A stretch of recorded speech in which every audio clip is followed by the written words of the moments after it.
حي على الفلاح.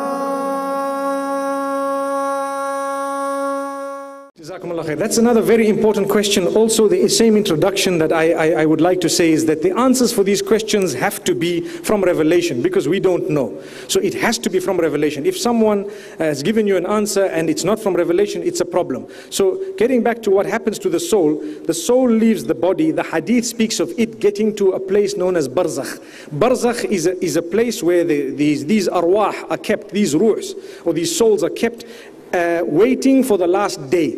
A person who's had goodness and so on, the days pass and like a flash. A person who's perhaps been a bad person, it may pass a little bit slower. But getting to the second part of the question, the first part was, where do the souls go? They go into barzakh.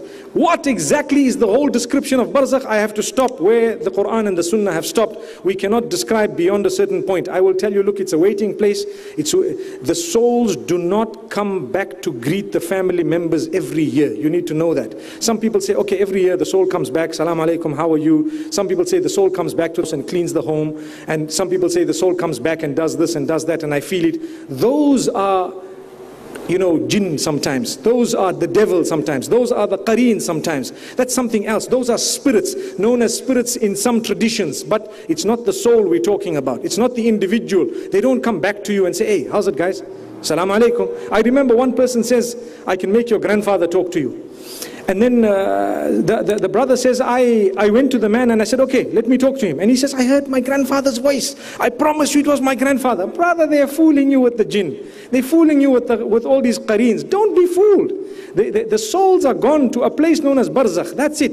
Allah subhanahu wa ta'ala knows best. When it comes to the connection of the soul and the body, Allah subhanahu wa ta'ala lets the body feel the punishment together with the soul in a way that He knows fit, that we don't know the explanation of. That's what it is. So when we say adhabul qabr and the punishment of the qabr, it is a reality and it is felt, body and soul. How? I don't know. Allah knows. I stop at that and I believe it, because I cannot add or subtract. I have to say, Ya Allah, one day, well, I don't even want to be shown it, because I don't want to be a part of it. But one day, if you are curious, perhaps if you get to the other side, you can ask, say, Ya Allah, how did you do that? How was it? For now, it's called belief. We believe in the unseen. Someone might say, well, these people, their bodies were, lost, or their bodies were perhaps disintegrated because of something. And how would they be punished?